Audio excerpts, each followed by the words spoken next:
That's what I wanted you to hear. Thank you for joining us.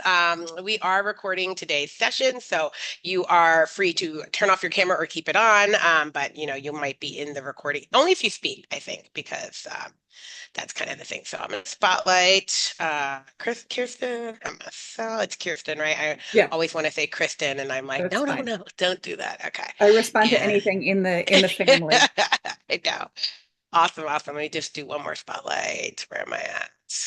Okay, boom, there we are. All right, welcome everybody. Thank you for joining us for our I call it the February book talk, but I'm afraid that I'm not going to handle this every month, and I should stop saying that. But anyway, we've gotten one, we've got a third one, so let's keep it monthly. That's the plan. It's the DEY Professional Learning Institute Research into Practice book talk. So mainly, this came out of my desire to read more books this year because for some reason last year I just did not read enough. So I'm in a book club, and that's been going great. I'm reading a book a month, and I'm hosting at least for the first 6 months of the year these Defending the Early Years Research into Practice book talks. So I am so delighted to introduce you to Kirsten Cole and her amazing book, which I was going to show. I don't have the physical one because I know you sent it to my house. I have it just on my iPad, but that's still okay. Teaching for Love and Justice, learning about race and racism alongside young children. Did I get that right? I think I got Yep, that right. yep. Awesome. So I was really delighted when last year, right? Last year, Kirsten reached Hmm. out and said, first, we were like, I love the framework. Can I cite it? And I was like, please. We had just released our framework for fostering healthy racial identity in the early years. And then also asked me to write a blurb for the book. So I got the book and I was able to read it and write that blurb. And so super excited. Then when we started planning this book talk, I said, yeah, let's do this for our February book. So the way this works is I have a few questions for Kirsten to take or to talk about the book, and then we will have time for Q&A. So you should have access to the chat where you can chat with everyone in the group. I think that's what it's set to. So you can just put your question in the chat. I'll be monitoring it while we're talking, and then we will have some time at the end if you do want to ask Kirsten a question about the book. All right. So those are the logistics. I'm going to share my screen. Like me, Kirsten wanted to do some slides, and I totally get it because if I don't have slides, I ramble. So it's nice to have something to help pace while we're talking. And I don't know, I forgot to ask, do you prefer Professor Cole, Dr. Cole? Kirsten is fine. Kirsten's fine. Okay, great. Yeah. I worked at Sarah Lawrence, and I had to let them call me by my first name, so I got used to it. I All always say right, to my awesome. students, my last name is easier to pronounce than my first name. So if you want to call me Professor Cole, that's Yes, fine. But yes. yeah, I'm very comfortable with Kirsten. Yeah. Yeah, yeah. It was such a thing. I mean, when I don't know, it was such a big accomplishment. So like everyone call you Dr. Jones, Dr. Jones. It just Hmm. felt such so good. And then I get to this college and they're like, nah, we're on first name basis here. And I'm Yeah. like, it feels so insulting, but I got used to it actually. And I'm like, no, there's nothing wrong with that. It's a very nice way to be. So Well, I awesome. always say to my students, if other professors prefer that you call them doctor or Yes, professor, yes, yes, that yes. that is important because they have earned that. And Yes, uh, and yes. and especially people who have different, especially historically marginalized identities, the not not calling them by that title can be another layer of that. And so it's important Absolutely. that we call people what they want to be called, like whether we're talking Yes, about yes. pronouns or titles or whatever. So yeah. Absolutely. Oh, sorry, I went jump too far there. Absolutely, right? And my niece reminded me of it. She's in her 20s now, and she's like, I remember when you said it's Dr. Jones, and she's like, you're right. You're right. That's why we gotta remember. And I was like, yes, yes, yes. I wasn't trying to be snarky. I was just trying to Yeah, yeah. remind everyone, right? Like sometimes you do. And the other thing that I noticed, and you probably noticed this too, working in higher ed, is that male graduate students will be called doctor before tenured faculty, right? There's also Yeah. that gender element to it where students just assume that the male is the right, and so we have to get them out of that habit too, right? That Yep. yeah, so it's a lot happening there, but Yes. we Yeah. will we will Yeah. be The on a only thing first the name only thing basis I today. that rankles me is getting called Miss. I know I don't like So that either. I'm yeah. like, you can call me Denisha, you can call me Dr. Jones, but I Yeah. don't go by Miss. Yeah. Yeah. Yeah. Awesome, awesome. All right, everyone. So let's go ahead and get started. So one of the things I mentioned to Kirsten when I sent her the questions was that, sorry, where are they? Was that I really liked in the first chapter of the book. You started by talking about like the five W's, right? Who, what, when, where, and why. And so I thought we would use that format to talk about the questions, right? Mhm. So can you begin by telling us what this book is about, or do you want to start with anything else on while we're on this slide? No, And no. then no, okay, okay, No, this is a great place to start. And first of all, I okay, wanted to say, like, I am so excited to look at the participant list. There are yes, people from all parts of my life here. There are people that I don't know here. There are some of my beloved students, neighbors, friends. So it's really, this book has been a serious labor of love. And so it feels like, and writing a book is such an internal process and kind of, necessarily you kind of isolate yourself away to get the thinking going. And so mhm. shifting into this space of sharing it with people and hearing what people think is really thrilling and a little anxiety provoking, but I feel like I feel really well held here with this group. I want to give a special shout out to someone who's on the call, Deandra Verwain, who was my original co-author for an article that she and I wrote about my son, who's now 16, was in her kindergarten class. And Deandra does beautiful, beautiful work affirming the identities of young children. Used to be a classroom teacher, is now an instructional coach in New York City schools. And she really invited all of the families in to have real conversations about what it meant to support children's healthy racial identity. And so we co-authored a piece about those conversations that she was having. And whenever we went to speak about it, people would say, well, this is amazing to hear the story of one classroom. We'd love to hear the stories of more classrooms. And so that's really, it's because of Deandra that this book was born. So I want to just yes, yes, acknowledge that.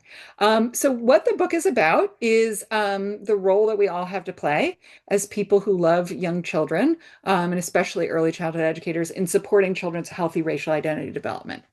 Um, our centers, our classrooms should be places where children experience a sense of belonging, where they come to know and love themselves, where they learn about and uplift others, and where we can invite them into building a better world, right? Because the world should be fully just and loving, but we're not there yet. And so we can have them join us in that process. And so the book is based on my interviews with 27 early childhood teachers in New York City. They work on with a variety of ages from birth to age 8 in classrooms in public schools and private schools. Um, and the teachers themselves describe themselves using a variety of racial and ethnic identities. And that was important to me. I had put in a proposal to start the research um, when I was going to go on sabbatical in 2021, and started to pilot it in like late 2019, early 2020. And as we recall, there were some things going on in the world at that time. And so I wasn't able to do quite as much sort of cold calling to get folks who might be interested in talking to me about their work. So I really just started with the network of educators that I know, and then, some snowball sampling in that, like some teachers that I talked to said, oh, you should really talk to my friend about this too. But most of the teachers that I was talking to were working in classrooms that I had visited, where I'd seen them really deeply thoughtful about curriculum, grounding their work in a real whole child approach, and really attentive to fostering respectful and mutual relationships with families. So I was curious to then, get a little deeper with all of them about how they think about the work of helping children to understand this thing that we have created called race, right? Which we say is a social construction, but it has Resmaa Menakem says, it's not real, but it has teeth. It has the capacity to harm, um, and help us all understand like what actually happens in early childhood classrooms, and some of the challenges, a lot of the joy, and a lot of the ways the teachers are understanding that work themselves. So the chapters of the book go through I give some context and some research that explains why it's so important for us to do this work, particularly in early childhood. Then I talk about how teachers teach about race. There's a chapter about that and how they, um, are working alongside children as they come to know themselves and affirm themselves. And how they teach about racism. That's often also in responding to moments where racism comes into the classroom. And I think it's important to make those distinctions because I think a lot of people, particularly people who don't work in the field of early childhood, sometimes think, oh, when you're talking about teaching about race, that you're, only talking about really horrible, horrible, racist histories. And, of course, in early childhood, we always want to be developmentally appropriate, culturally sustaining, curious about where children's questions are coming from. But we need to do both. And I think what I found through my interviews with the teachers is that we need to do a lot of work up front to make sure that children's sense of self is affirmed and uplifted as a foundation for being able to talk about how we respond to and repair the harm of racism. Um, and then I have a chapter that's portraits of what I call really anti-racist classrooms, where there are teachers who are really just integrating that work throughout the year, throughout their curriculum. I have a chapter about how we support early childhood teachers both before they enter the classroom and then once they're in the classroom. Um, and um, and in there, there's also how they work with families because that's a lot of my students, some of whom are on this call, are always asked like, okay, well, all that sounds good, but what if a parent says this, or what if a family member is not comfortable with that, and how do we engage families in that?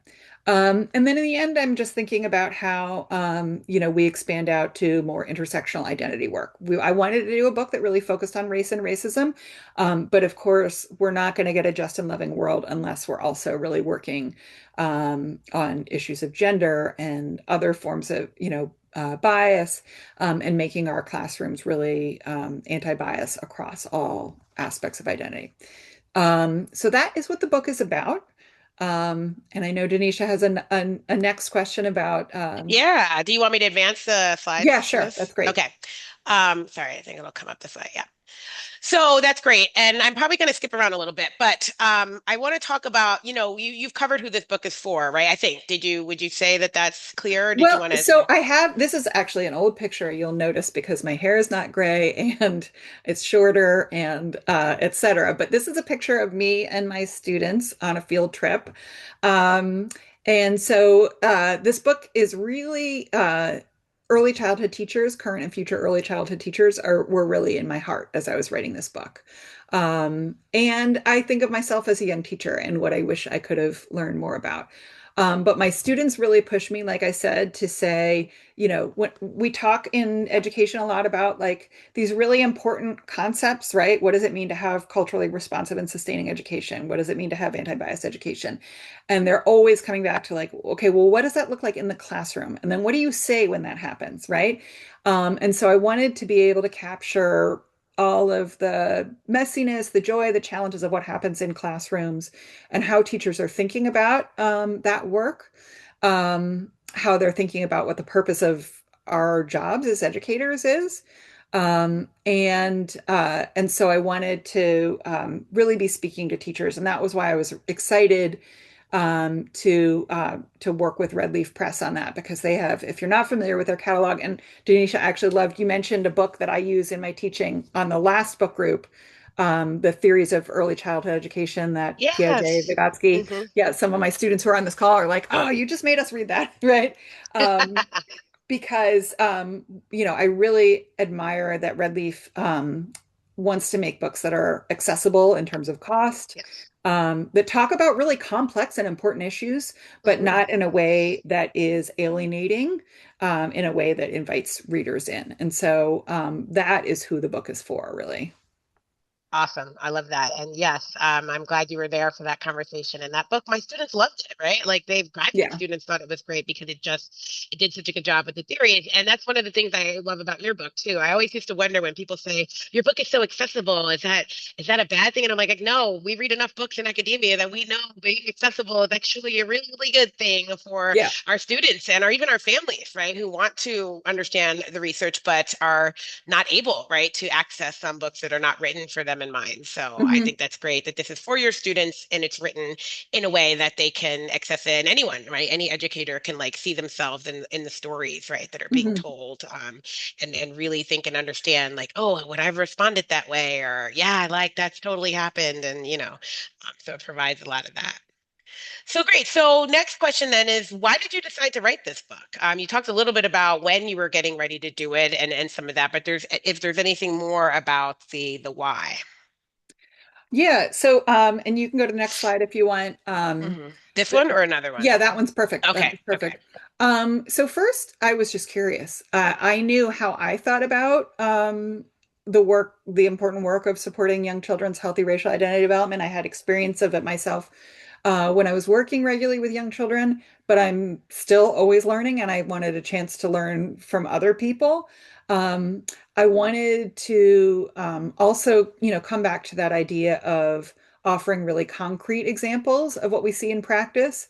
Hmm. A lot of the teachers that I interviewed for this book, when I was asking what were their recommendations for teacher preparation and ongoing teacher education, professional development, they said we should have an opportunity to talk about like scenarios, like what happens if a kid says they don't want to play with another kid because of the color of their skin?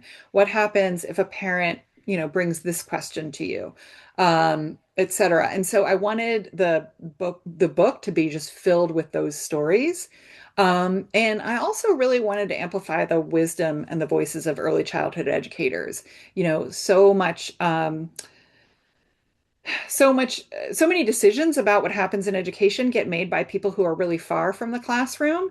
And so I wanted to make sure that we were hearing from teachers about, what they're struggling with, what's working for them, what they need more of, and how they're wrestling with real questions of practice. And I wanted something also that really, again, would focus on race and racism in particular. I think many educators, including myself, may have had many years where we've not sought out opportunities to focus on this topic, or, we start talking about race and then we say, but it's also class or it's also this. And I wanted to really hone in on focus on this work. I was actually just on a call earlier today with Takima Bunch Smith, who was on one of the DEY calls earlier this month. And, the focus of her work is really on um, uh, anti-blackness and the Hmm. impact of anti-blackness. And I think, the more we can focus and really do in-depth work on one aspect of identity, it strengthens our capacity to be more thoughtful and equitable and justice oriented with all aspects of identity. So, we start with that focus and we stay with that focus. And then from there, we strengthen our capacity to work more equitably for, children of all identities.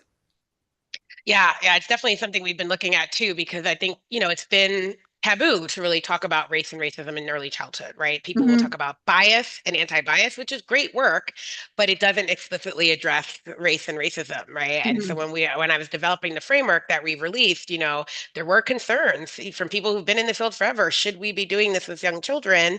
And I had to keep saying, well, yes, right. This definitely needs to be happening with young children because racial identity development is happening, right? One of Hmm. the things that I really learned a lot. So Chikima, as you mentioned, she was at Bank Street, the Center for Race Equity Education, something I never got the letters right, directing that program. And then she was also organizing the Early Childhood Black Lives Matter at School Symposium. And so when I moved to New York, I was able to attend in person. And I think that it was talking about gender diversity, right? She had a Hmm. mom of a trans child, and she Yeah. had a non-binary educator and some other folks. But there was this question I think that she talked about then, or it might have been a subsequent one, where it's just like, how many people have ever received, how many teachers have ever literacy, professional development, specifically on supporting Black children and their Mhm. identity development? And it was like none, right? How many people wanted it? Everybody's hand went up, right? For years, I would teach any course at Sarah Lawrence, pretty much any course, and I would use the book Why Are the Black Kids Sitting in Together in the Yeah. Cafeteria, right? When I taught a course on any type of diversity and identity. And I realized that kids they're not getting this. So many teachers are going into schools and they're not getting anything that talks about identity, racial identity development in young children and how important that is. So, yeah, that's a really important focus. And that's why I think why the book also struck me as so important, right? Because it is saying early childhood teachers are doing this and they should be doing it, right? And so I'll jump to that question because I think that's really one of the quotes that I love. It's in chapter 1. You said supporting young children's healthy identity development is essential to our work in early childhood.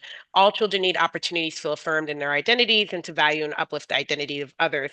This is central to our work in early childhood, but as many of us did not experience a racially aware approach to education when we were young children, we need ongoing support to develop our capacity to offer it to the next generation, right? And so I think about that a lot, especially when people ask about the families. This is where it's really important because you got to Right. understand families didn't get this. I was a Black child in school in the 80s and no one was affirming my identity, right? And so we're asking parents to like have their children have a very different experience than they did, right? And so we Hmm. have to understand that parents need racial identity. I mean, they've been developing, but they need support in unpacking their own racial identity development so that they can understand why we're asking them to have their children do something that they didn't do, right? That there's a Right. benefit to all of this, right? And so the way you frame it, that this book is, for early childhood educators working with young children, and about this need to do this. So I would ask, why do you think early childhood education is the appropriate time for teaching and learning about race and racism? And I can jump through slides if me jumping through the questions Yeah, threw yeah. it off as well. Yeah. I mean, I think actually the next slide is has one of my favorite images on it, so we can jump to that if you want. Okay. Yep. Um, I think, it's interesting. I with my early childhood students, we talk about Maslow and the hierarchy of needs. And, sort of sidebar is that, Maslow got his whole idea of his framework from Black his feet. time with the Blackfoot Sasika people. Blackfoot. Yeah. Um, and their emphasis was actually on collective communal community actualization, which is like hmm much more deep and rich than, Maslow's, stops sort of where the stuff starts getting really good. Um, but Maslow did argue that there are foundational needs that we have, right? Physiological needs for safety, love, etc. And if those needs aren't being met, we can't get to the place of self-esteem and self-actualization where real learning and real critical thinking can happen, right? And so if we say we recognize that that's important, we want, what is the purpose of school? For children to learn and grow, right? And hmm so if we know that it's harder for people to learn when they don't have a strong sense of themselves, when they don't know that they and all other beings are worthy of love, right? When children of color have internalized, false and racist messages, when white children have internalized false messages of white racial superiority, like, hmm then we're not meeting those foundational needs, right? Like that's not going to get them to that level of self-actualization and critical thinking. And so I think, you know, the journey does start, and you sort of referred to this, is that like I think it's important for teachers to start before they even enter the classroom really thinking about their own life histories and their own experiences of their own racial identity development, and how that is shaping the lens through which they view everything they do in the world, their life and their work. And I think that is actually, by the way, talking about the difficulty sometimes of finding bridges to working with families, that can be that point of connection to say to families, like, I get it. When I was younger, I didn't have a chance to have a caring adult by my side as I was making sense of how I was understanding my identity and the world. And so this is unfamiliar to us, but hmm we know that this is foundational to create the context where children can really thrive and learn and grow. And so we have to start as adults by reflecting on our own understanding of our own racial identity. So, like, we think about how old we were when we first became aware of race or observed or experienced racism, right? And if you ask a whole group of, adults that, the ages vary, but we know that a lot of this happens in early childhood, and that often uh, children of color become more aware of racism, more, experience it directly at a younger age. Mhm. Um, what messages have we absorbed or internalized about race when we were young children? How did the adults in our life help us to make sense of these things that we were noticing, or didn't they, right? Because they didn't, either because they didn't think they should, or they didn't feel like they had the capacity to do that.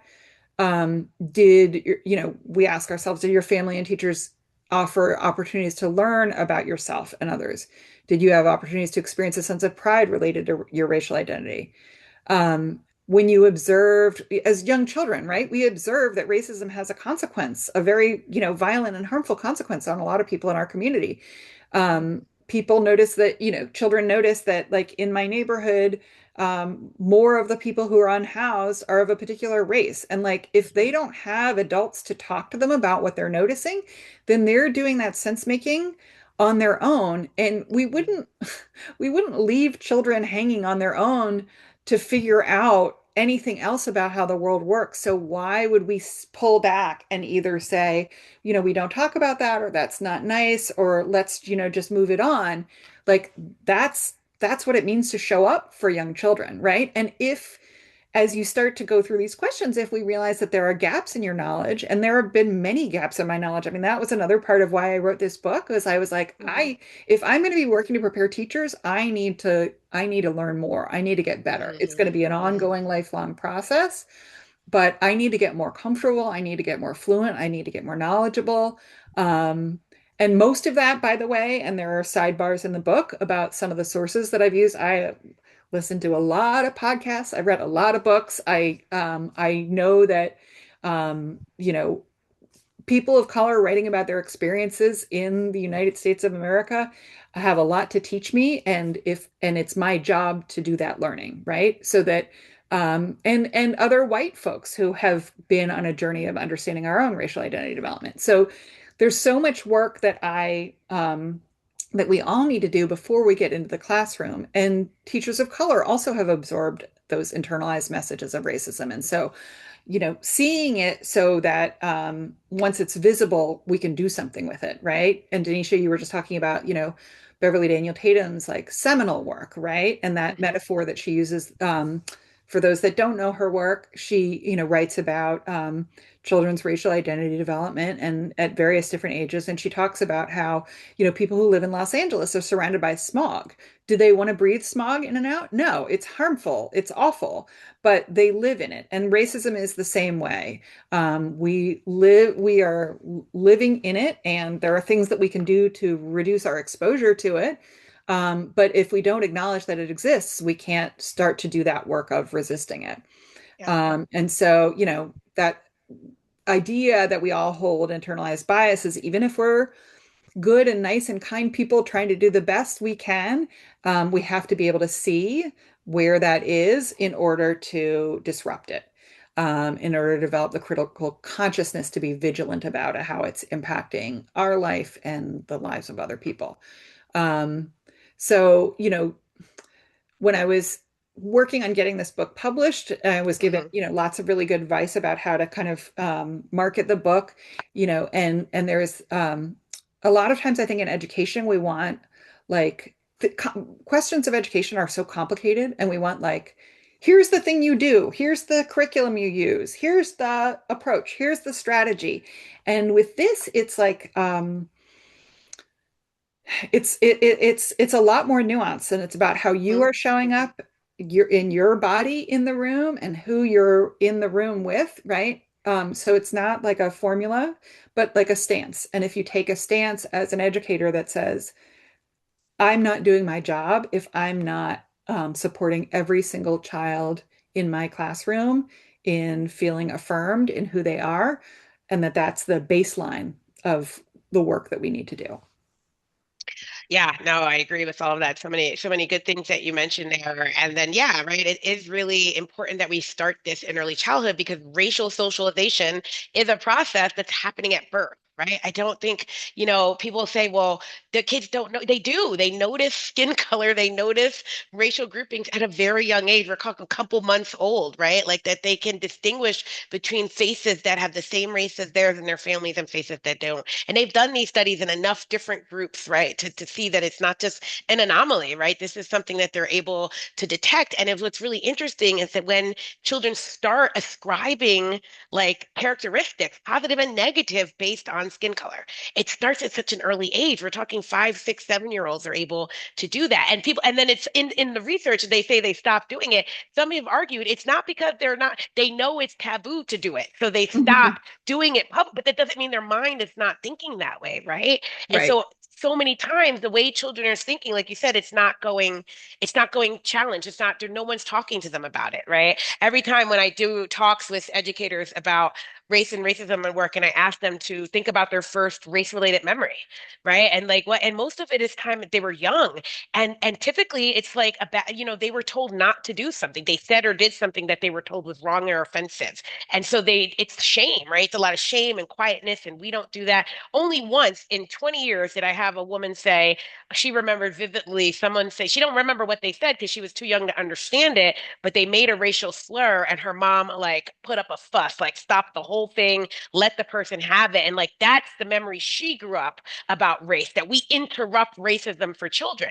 But that's Hmm. one out of thousands of people that I've had this conversation, right? So much is happening around racial socialization for young children, and they're not getting a safe place to talk about it. The other thing is I hear a lot of pushback when we talk about families, and some people say it's up to families to do this, right? And I want to give in, yes, and families do this. First of all, the research on parental racial socialization is vast and deep. They've been studying this, Black families in particular, but other families as well too, other racialized families tend to do a lot of parental socialization on race. That's super important, but not all families, and for different reasons, right? So I share my experience of being born.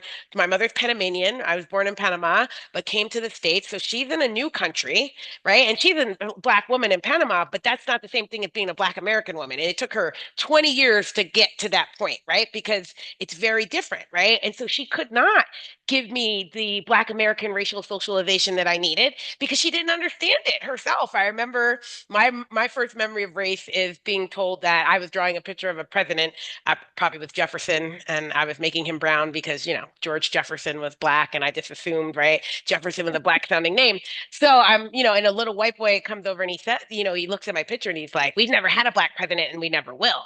All right. And this is, early 80s. And so I go home to my mom and I ask her about it. And she's like, "Yeah, I don't know about this country and why, but that's true. They've never had one, but I don't know why." Right. That's all she could say because she didn't Hmm. understand the politics. So yeah, families should do this and many do, but schools are just as important in socializing children. And we have a role to play in that. And I think that's what's so key. And what I get from the book is that you show that we have a responsibility and that teachers are doing it. And this is what it looks like. And yes, it's messy and it's difficult. And sometimes it's reactive, but a lot of times it's proactive, right? And Hmm. that's super important as well, too.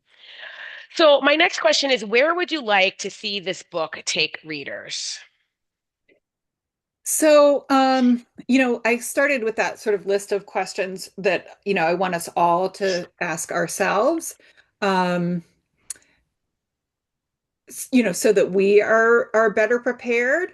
I want teachers to know the resources. I do want to give like a big shout out for the framework Thank you. that Denisha developed. And as I was doing the final edits on the book, this was just coming out, and I was like, "Oh, yay! I can get it into the final edits, right?"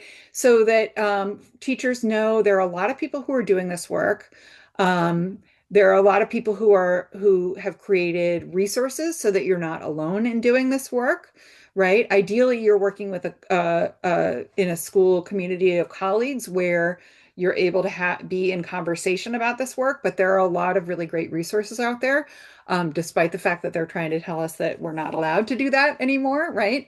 Um, and as you were saying, like, there's no question about the research that young children are um, observing racial differences, even though we're genetically like 99.99% alike, but that adults are organizing the world and making choices about who is being treated uh, fairly and you know uh, who has access to resources, who has access to power. They're noticing that, right? And Hmm. um, the work of us as adults is to help them, interrupt, understand, put that into context, um, see the role that they have in repairing harm or disrupting that harm.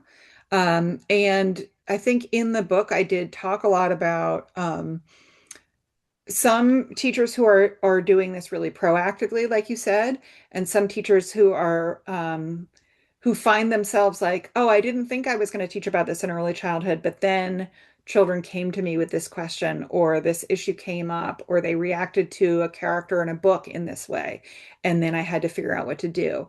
And many of the teachers that I talked to said after a few times of responding to those teachable moments, I realized I needed to get more proactive.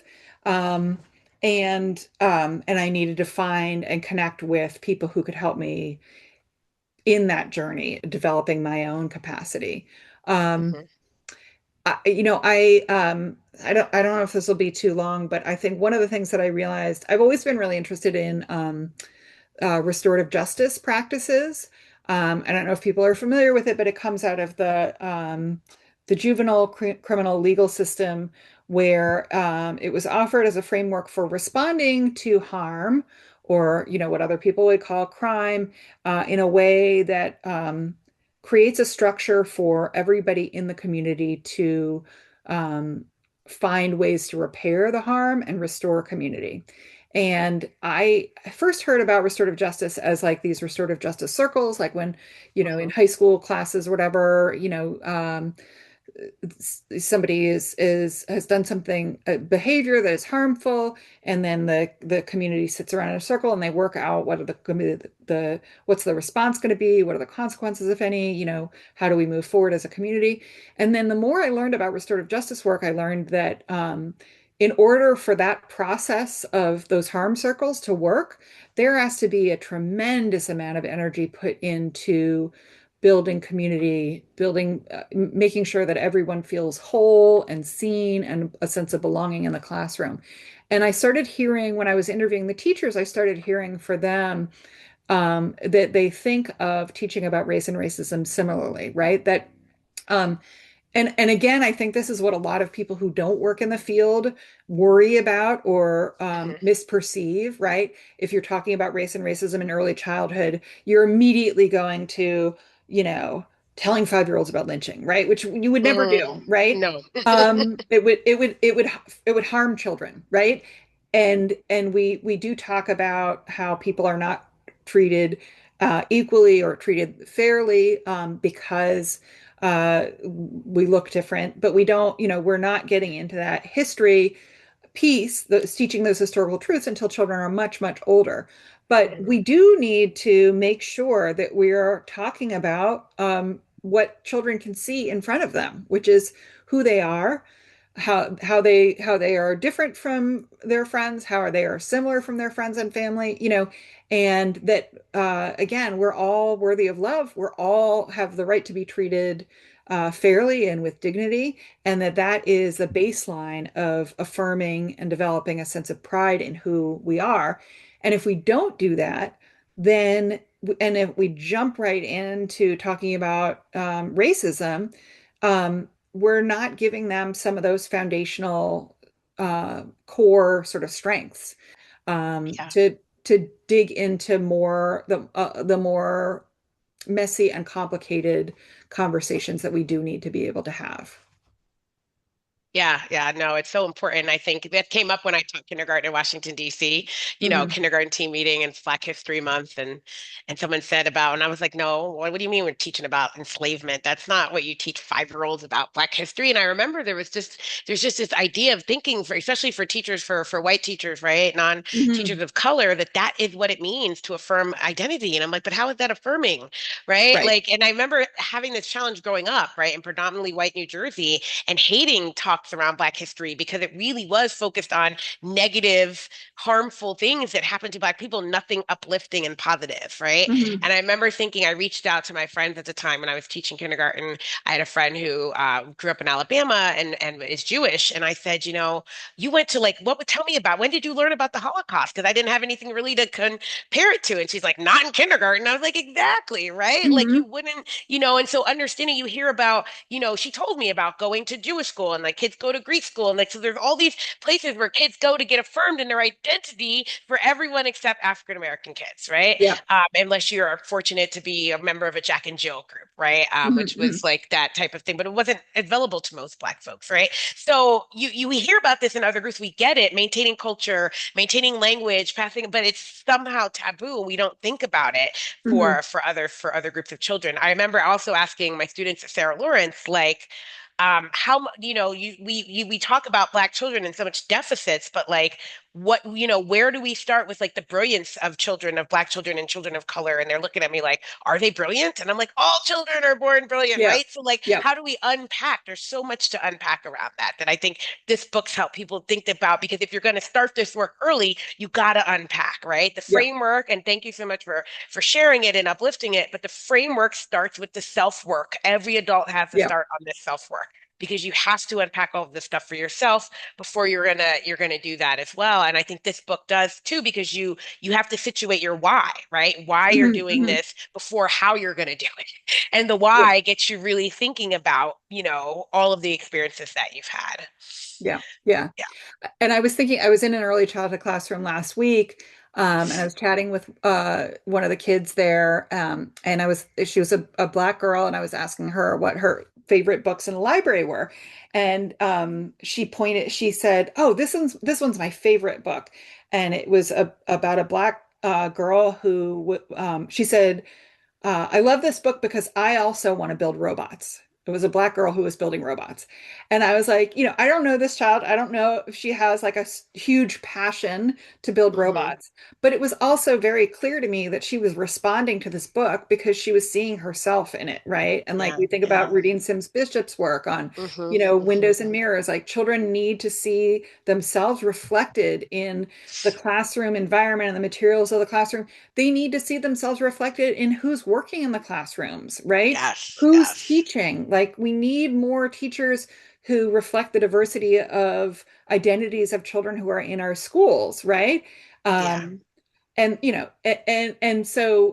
and we also need them to see, like, the kids in books doing like regular stuff, right? Like, Yes. we have Yes. like the Yes. heroes and stuff like that, but like, Hmm. the Black girl who's building robots, right? Like, Exactly. Yeah. Yeah. or brushing her teeth, or Yeah, the kid kissing who's her in a grown-ups wheelchair, goodnight. but the book is not about being in a wheelchair. It's just he Right. happens to be in a wheelchair, but he's doing about his business with the other kids, right? Yeah.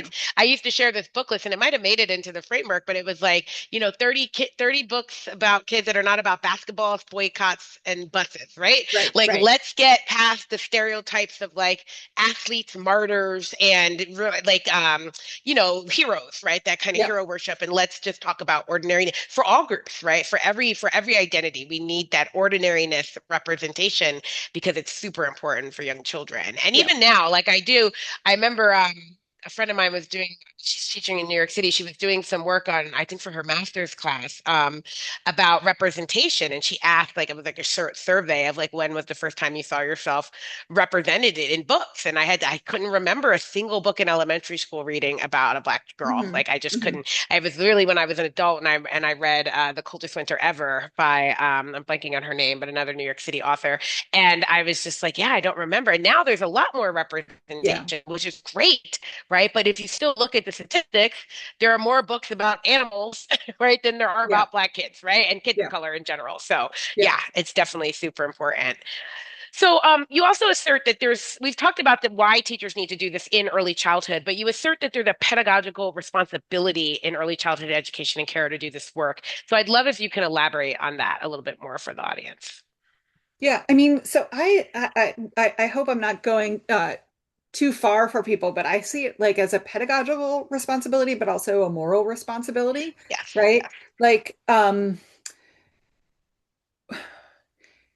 so racism racism harms all children, right? It gives children of color, it tries to make them internalize a negative sense of self. It gives white children a false sense of their superiority. And like, there's no other aspect of our classroom practice where we would allow that to happen. Like, we wouldn't say like, oh, that kid knocked over someone else's blocks and there's going to be no consequences for that because that kid is allowed to do that, right? Like, Hmm. um, and so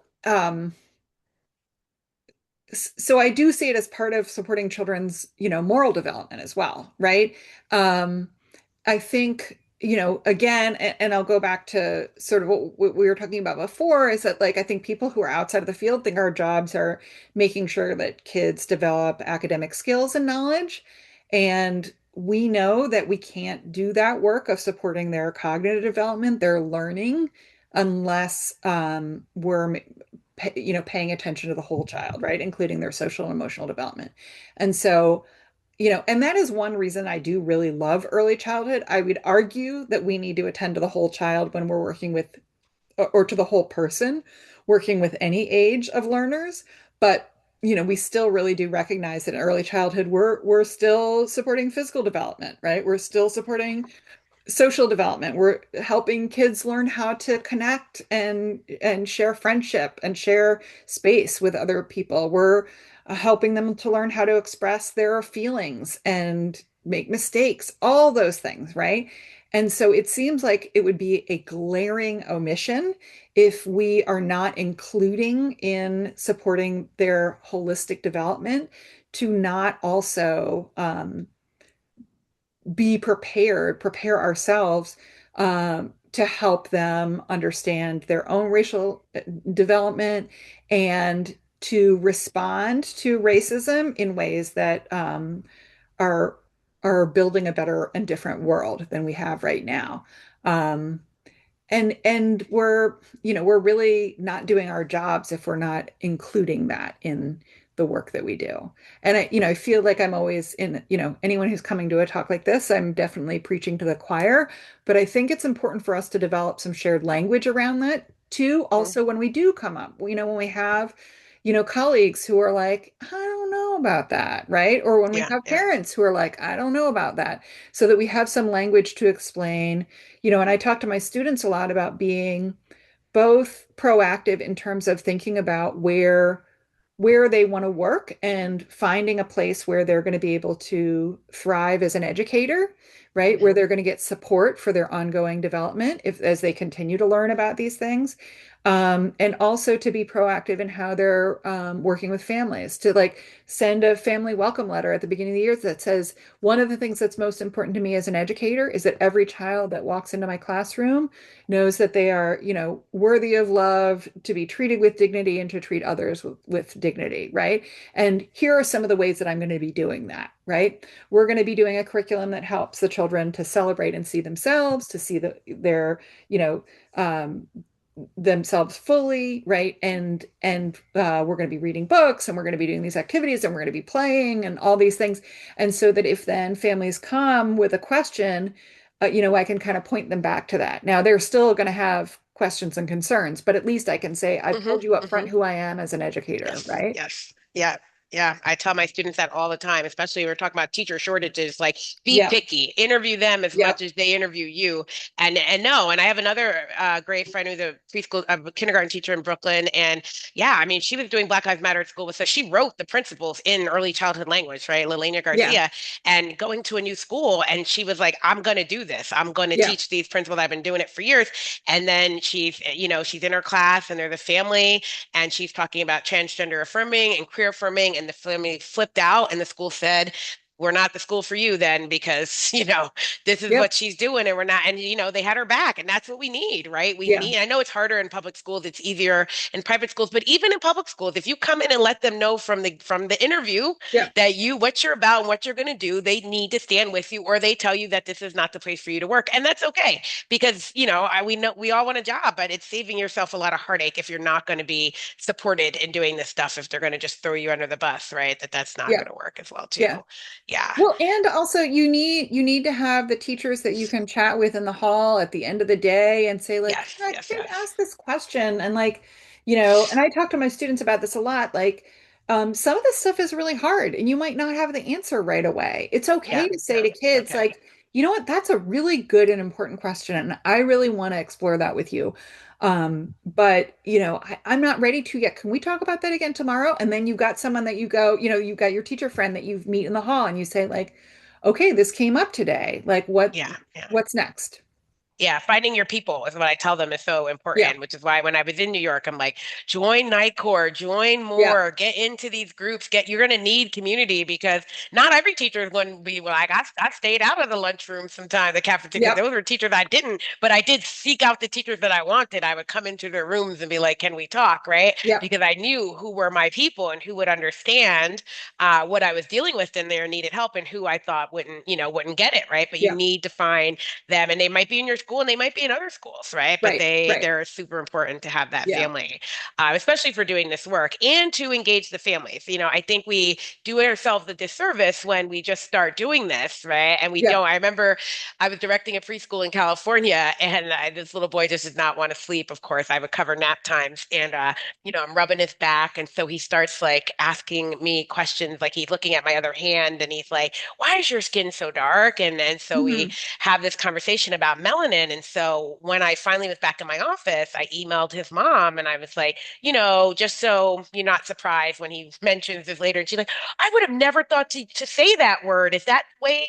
I'm like, yeah, that's why my skin is so dark. I have a ton of melanin in it and it makes my skin dark. And we talked about how he has more than this student because, he had a little bit in him, but she has less and that, it's something that we all have. And so, but I had to let her know that that was the conversation we were having, right? So Hmm. that because if he just comes home and starts talking first, it's going to sound like melon, right? She's like, no, we Right. don't have melon in our skin. What are you talking about, right? But I had to let her know that that was the conversation we had and give her more information on like how she can continue the Yeah. conversation. So when we partner with parents, I think is super important on this and let them know. And I did workshops with parents. I think it was a preschool in Brooklyn. And yeah, what was really interesting around that too, I'll say, is that the parents of color, right, non-black parents of color, they had the hardest time kind of accepting this because their racial socialization was to minimize being different, right? So they Uh-huh. went to school every day and they tried to minimize the fact that they were Indian or Latino or Asian or something, right? They wanted to just be normal, fit in. And so now they're all adults and we're telling them that we want to affirm your child's culture and they're like this is hard to process and Yeah. hard to accept because they have to undo all of that racial socialization that made them think minimizing who they were was the only way to be in school and to try and Hmm. embrace something different. So I really appreciated hearing from the parents about that and how, yeah, she was like, she had to process a lot. She had this shocked face the whole time I was speaking. So I'm glad she said that because I thought she was just mad at me, but she wasn't. She was just trying to process how big of a change that is from when Yeah. she went to school to what we're doing now. Right. And Yeah. so, yeah, there's Yeah. just so much we can do there. Well, Well, this has been and great. Go ahead. Go ahead. Yeah. you mentioned Lelania Garcia's work, Yes. which I want to make Hmm. sure that people know about. She has done some really exquisite work in Yeah. taking the Black Lives Matter principles, really thinking intersectionally about what it means to work for justice, right? And developing language that really works for young children. Hmm. And also the First Conversations series by Yes. Yes. Megan Megan. Hmm. Madison and Hmm. Jessa Rowley. Yeah. Um, particularly like Our Skin really talks about like gives that like perfect like child friendly language around like yeah, melanin and then Hmm. also the story that some adults have told historically about the fact that that it's a story that's not true, right? That some Yeah. people are Yeah. you know better, more powerful, smarter, more capable, or and some people are less because of the color of skin, and it puts it in this language that is like I talk to my students all the time about the fact that like kids, young children care a lot about what's fair. Like Yes. a Yes. lot. A They're lot. paying so much attention to that. And so, joining them in a conversation about like, well, this really isn't fair. This really is not okay, right? And they're like, yeah, it totally isn't. And I've never had teachers say like, oh, the kids really we're not able to handle this conversation. It's always the adults are like worried about it. And again, it's because a lot of us don't have a lot of practice with it, right? Yeah, yeah, absolutely. That definitely came up when I was interviewing. I interviewed a bunch of the teachers who were doing Black Lives Matter at school, for some research that I was doing on how they were teaching it. And a white educator also in Brooklyn, she was like so nervous the first day that she's about to have this conversation and talk about Black Lives Matter. And literally, these 5-year-olds looked at her like, duh. Of course, Black Lives Matter, Right. like, duh. And she had to like, oh, well, some people don't think that. And they were like, what? So it was Yeah. totally like she was expecting them to say all lives matter. Now, yes, high school teachers will have kids parrot that back to them because they've heard Right. it. And so you Right. need to, but a 5-year-old doesn't know it's not going to, they're like, what do you mean? Of course Black Lives Matter. Why wouldn't they matter? Like it's so she was, I love that moment of like, yeah, you're worried, afraid to do this, that the kids aren't going to get it. But the kids need to understand why this is an issue, right? Because they, Mhm. to them, it's like, of course, people, everybody matters, right? But Black Lives Matter, we all matter. And so yeah, it's super important. There is a question in the chat, and I do have one last question for you, but it says, how might the ideas and oh wait, no, one more. There was one before that, I think. Sorry, let me pop up. Move up. Where'd it go? Thought I saw one. Yes. How do you suggest teachers respond when families are uncomfortable with conversations about race or racism in the classroom? Um, so, like I said, I work with my students a lot in being proactive and communicating with parents about and with families. Say like, this is, my job is to support your child to learn and grow and thrive all year. And I work with children's and I create, spaces in our classroom so that every single child in our classroom can learn and grow and thrive. And here are some of the ways that I do that, right? I'm making sure that all children's, identity is affirmed, that people are treating each other fairly and equitably, that we're talking about how we take care of each other in this classroom, that we're taking care of the classroom together, right? And so communicating that up front, that these are my values as an educator. And Yvonne, we're going to get some practice doing that in our class. Yvonne is in class with me. We're going to practice writing those parent letters. Like, how do you introduce families to who you are and your values as an educator? How do you practice talking about what your values are as an educator? Because I think it's not very controversial to say, like, as an educator, it's important to me that every child know that they belong, that they Hmm. feel loved, right, in my classroom, that we're making sure that people are treating each other with care and with fairness, right? I have a hard time imagining a parent who would say off the bat, like, I'm not okay with that. Then when you Yeah. get into some of the, the nitty gritty of it, that's when you start having the reactiveness. But if you can circle back to, well, this is part of the project that we have together this year so that every single child in this classroom can thrive.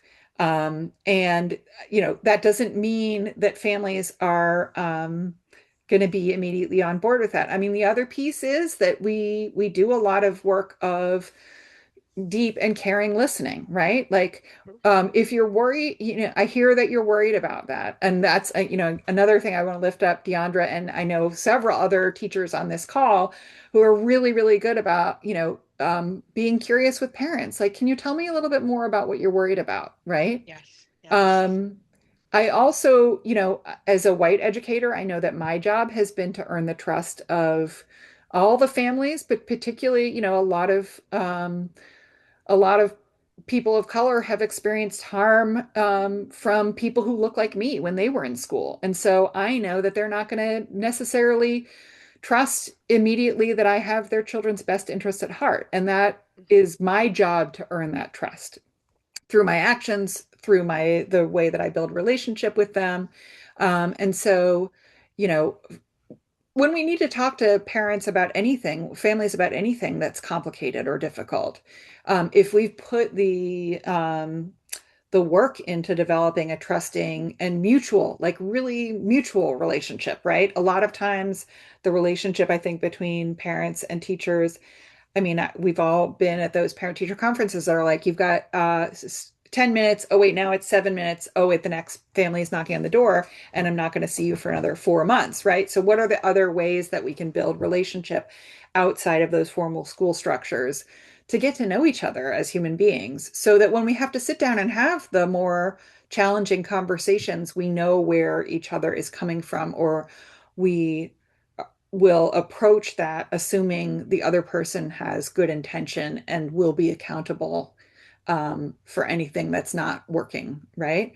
Yeah. Um, but that's, the relationship with families. I did my whole dissertation on the relationship between parents and teachers because that is, all the research shows us that when parents and teachers are working in partnership with each other, it's absolutely to the benefit of children and their learning and growth.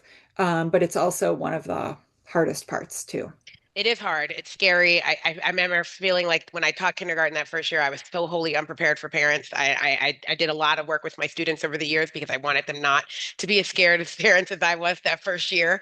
Because I didn't get a lot of experience for it in my teacher Hmm. prep program, right? And so I wanted to change that a lot. And so I love what you said because I think it's important. I feel like I tell parents, look, I want your child to grow up to be happy and healthy and loved and whole. And if they believe you in that, then they're going to support you, right? They're still, again, sometimes they think what you're saying, like what you're going to talk about, right? They think it's going to be about, with Black Lives Matter at school, they thought we were talking about police violence. And like, absolutely not. We're talking about Right. principles such as loving engagement and globalism and diversity and trans affirming and queer affirming, right? We're uplifting some good things here. And so they need to know that. Um, and sometimes, yes, you do have to hear their concerns, right? I had a teacher in Washington, D.C., Makai Kellogg, was trying to do the Black Lives Matter at School Week of Action in her preschool, and she had to pull back. And it wasn't the parents yet; it was some of the teachers, some of the teachers of color who didn't know what it was. And so she's like, "Will you come and talk with them, and maybe we Hmm. can do it?" And I did, and we talked. And right, the director said, "All right, you talked to the teacher. Now will you talk to the parents?" And I said, "Of course." And there were same another parent said, "Well, what if I wanted to do, it's something about Hindu lives or something?" I said, "That is absolutely great, but this is February. This is the first week of February, and it's Black History Month, and we're going to affirm Black lives for this week, right? And you can do Hmm. what you want to do, just not right now during our month, during this week, right? But we want to bring in all identities. This is not just one thing." And Hmm. so just hearing the parents out, right? And hearing parents, think my another example I have is my brother, who's my two father and my two nephews, and I was giving them the book that you mentioned. Elena Garcia wrote the book for Black Lives Matter at School, two children's book activity books about the principles, and I wanted to give one to my nephew, and he's like, he was like, look, I don't know. What if he reads this stuff about transgender and then he comes out as trans? And I said, okay, that's your concern that this hearing about this is going to put this on him. I said, you know what my concern is? That he's going to be in a situation where he might bully a kid who is trans because he doesn't know about it. And he was Hmm. like, yeah, you're right. That could happen too. So, but I had to honor, I couldn't just say, you're being stupid, brother. No, I had to honor what he was saying and said, look, this is the conversation. And I had to tell him this is exactly what I'm going to say. Let him listen to the conversation, right? So Hmm. we can Hmm. talk about it. And he was like, "Oh, that's it." Like he thought I was going to have a conversation about genitalia and all this stuff. And I'm like, "No, bro, that's not what we do in early childhood, right? We have a conversation about, do you feel like a boy? Do you feel like a girl? What if you, you people call you a boy, but you're not, and you don't feel that way?" And it was very simple, right? And so I think that honoring, sometimes I hear a lot of people just dismissing parents' concerns. And then Hmm. parents are afraid that if they're not fully on board, then they're going to be accused of being racist, right? When sometimes they're just worried, right? And we just need to Yep. support that as much as you can. Yep. The other question, also from Yvonne, is how might the ideas in this book conflict with rules, policies, or expectations in some schools or programs? I will say, just quickly, if you take a developmental approach to this work, it doesn't conflict, right? Because it's about developmental, it's part of how children develop, right? But I can understand that some people might be in spaces where they are explicitly told that you can't do this. So I don't know what's your take on that, Kirsten. Yeah, well, I mean, I'm just recalling. So Ruth Gerges, who's on this call too, is a colleague of mine from BMCC. We were just talking about how we teach the social foundations class, and we were talking about how we're talking about immigration in education right now, and what do we do when people's politics conflict with what our values are as an educator? And she said, it's not about politics. It's about child development. Like, what is best Yes, for children? yes, What do we know yes, is best for yes, yes, children? yes. And I think again, this comes back to that question of like, being I want my students, most of whom are pre-service, but some of whom are currently working in schools, to know their their philosophy of education. We read that book, Theories of Education. We read some of the historical theorists. We read some Hmm. contemporary theorists. And then we talk about how we are theorizing and philosophizing and making sense of what we believe we need to do so that children learn and grow. And the clearer we can get with ourselves about who we are as an educator is going to help us have clarity when we are going into schools so that we can ask that, every interview I've ever been on, I hate it when they say, "Well, do you have any questions for us?" Right? And I'm always like, "Oh, no, I think we covered it." Right? And I tell my students, like, have a No, couple questions absolutely in your not. Have a pocket. couple Like, questions. have a couple Yes. questions because you want to think about, like, is this going to be a place that I can thrive as an educator? Hmm. Is this a place that I can have, be grow and be nurtured. It was Hmm. funny when you were mentioning the teachers lounge and the all the sort of um, not so productive conversation that can happen when teachers are burned out. Hmm. And I remember hearing Beth Harry speak a number of years ago. She does work around, disproportionality in special Hmm. education and how many more Black children and more boys are referred for special education disproportionate to their percentage of the population, right? Which Hmm. raises a question about like, why is that happening? And why aren't we asking who's making those referrals, right? Like, definitely kids need to get the services that they need, but why are we moving a whole body of children into a system that might not be a match for what they need, right? Hmm. So a teacher heard her present her research and then it was a new teacher got up and was like, sounded so despondent. And she was like, well, how do I make sure that I'm not that kind of teacher? Like that I don't do that, that I don't create that disproportionality. And Hmm. Dr. Harry said to her, stay out of the teacher's lounge, right? So it's again like make Hmm. sure that you're finding a way. Ideally, you're working in a school where, you're able to like teachers talk about like closing the door and just doing what we know is right for children, but where you can keep your door open because you're learning from your colleagues, right? Hmm. But even if you're not, finding those people that can help you as you continue to grow and can help you defend what you know is right for children. I mean, get involved with organizations like Defending the Early Years. Like it's a like treasure trove of resources for us as educators to help us have the language, to help us have the research, that Hmm. when people need to see the research, like it's there. And we Yeah. take that back when we get, when we get challenged for doing the work that we know is the way that children learn and grow. Exactly. Yeah, and I always tell people like at this when I was younger, I used to like to fight with people about things, but now I'm like, no, I have to decide like, are you just concerned or are you a complete obstacle to doing this work? People who Mhm. just don't agree and they're just not going to agree, that's okay.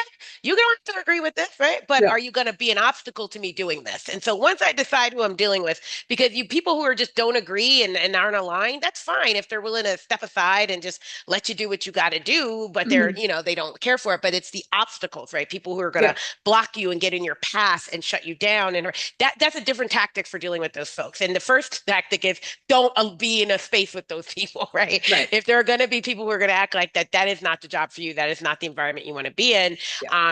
And also, but if they do appear later and you're already there, coming up with ways. And one of the second tactic is to align yourself with people who will help you resist those Hmm. people, right? Hmm. Because that's really going to be super important in dealing with that. But a lot of people just aren't aligned. They're not there. I get pushback all the time, even when defending the early years and some of the things I'm talking about, protecting children and really thinking about the world, what's happening, right? I think, and along with racial socialization, there is socialization around other types of oppression, right? Yeah. Kids are being socialized to accept things that are kind of fascist, right? And so I Yeah. feel like we have a responsibility to really play into that built-in fairness detector and really start thinking about, because people call that indoctrination. And you know what? If indoctrinating kids into being good, kind people is indoctrination, well, then I'm guilty of indoctrination, right? I'm not going to feel bad about that because kindness and goodness and diversity and love, indoctrinate all you want into those things, right?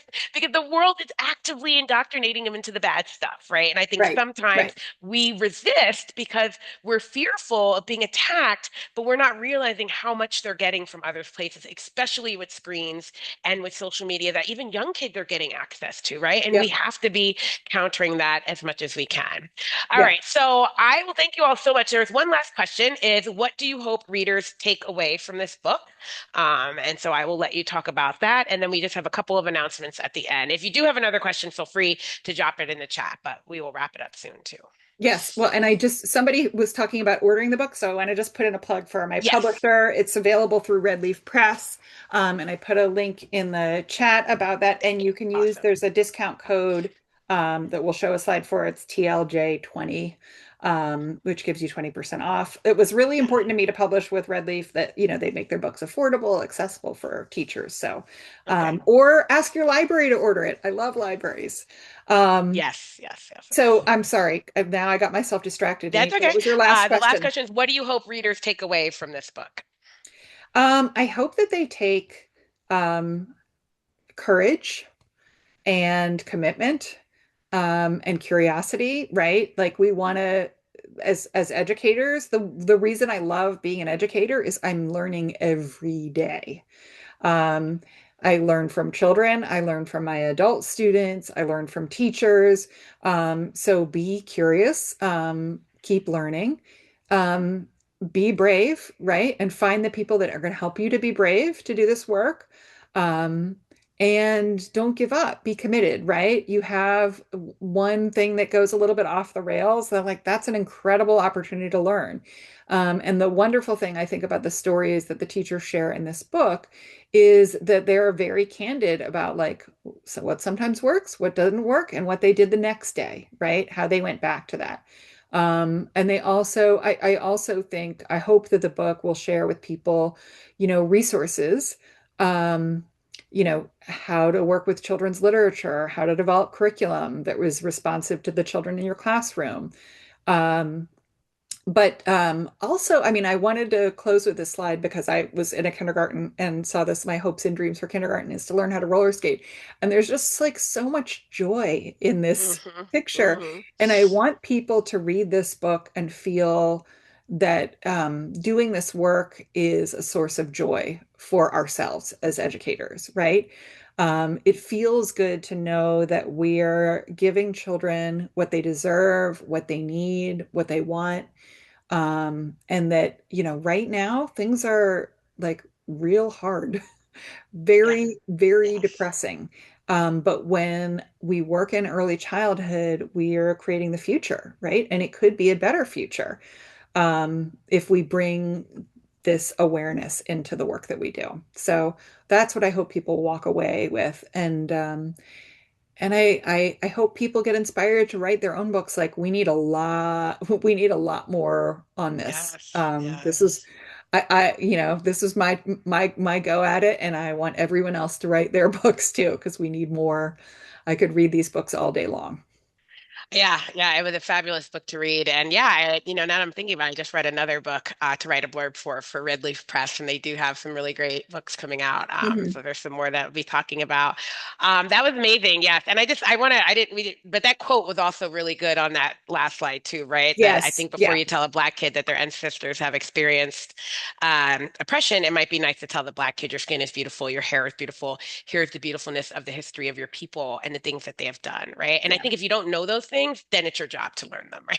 I yes, think a lot yes, of times, right? I ask my students, like, what does it mean to teach for Black joy? And they don't know what that black what, and I'm like, that's your job is to find it yeah, out. And how do you yeah. bring that in the classroom? That joy is super important. All right, so thank you so much. Anything else you want to say on this slide? I know it was the last one that you had. There's the QR code to get the book with a nice promo code as well. Hmm. Awesome. Great. And I can come back to that in a minute. We just want to also invite you. Kirsten's doing two things for us. Her face is all over our website, which is great because it's the the February book talk and the March Reflective Practitioner series. So one of the things we do at Defending the Early Years that I do is we do a Reflective Practitioner series. It's subscription based on Patreon. It is $8 a month, and we have courses. And so the final course, we did a whole series called Seeing Ourselves, Seeing Each Other, Affirming Racial Identity in the Early Years. Each month, we we took a specific group and I brought in a guest speaker to talk about racial identity affirmation, racial identity development, right? Thinking about the theories of racial identity development. If you studied them, there's one for each group, but then applying that to what we know about young children and how they make sense of race and children's racial learning. And we are ending the series on March 16th with affirming healthy white identity in the early years with Kirsten Cole and myself. So we'll be looking at the theories of white identity development, and then also what does that mean for our work with young children. So $8 a month, and you get access to all the other courses. So you don't just get this one, you get this one live, or you can get the recording. We do a reflective workbook. We also do a Padlet of resources, but you'll have access to all the other courses as well. And And then they're finally, fantastic. I yes, want thank to you. We put just in a did the plug one for with all of them. Takima. Yeah, with February. They were all Yeah. really good. I had a good time working with everyone this year on this series. And then our next book talk, March 26th, Using Schema Play Theory to Advocate for Free Play in Early Childhood by Heather Burnt Santee. If you're not familiar, she is the host of the podcast That Early Childhood Nerd. So her new book is out, and I'm really excited to read it because I haven't read it yet. So we're going to be looking at that one as well too. And all of this you'll find out. I will email everyone who registered will get a link to the recording. I'll send it as an email. I'll include the link to the book as well too for ordering Kirsten's book, and I'll include information about the next two things that we also mentioned. So I'm going to stop there. I know people are heading out, but I want to do something that the Takima did, which was so great. If you will unmute and say your goodbyes and thank you so we can hear it, it's actually a really cool thing that I'm going to start doing now in all my sessions. Thank you very Goodbye. Thank you very much. much. Thank you. Thank Thank you. you. Goodbye. Bye. Have a You good rock. This was night. Kirsten, lovely, I Thank won. Kirsten. you Thank so you. Good job, much. It Kirsten. was Thank It Yay. was Congrats, everything. Thank Kirsten. you. Thanks, Denisha. You rock. Thank Oh, you you, guys are great. Kirsten. Thank You you. rock. Thank you, Congratulations. Kirsten. Thank Appreciate you. you. Awesome. I love that now. That's my new favorite thing I Takima know. taught I me. know. All right. I'm going to stop the recording there.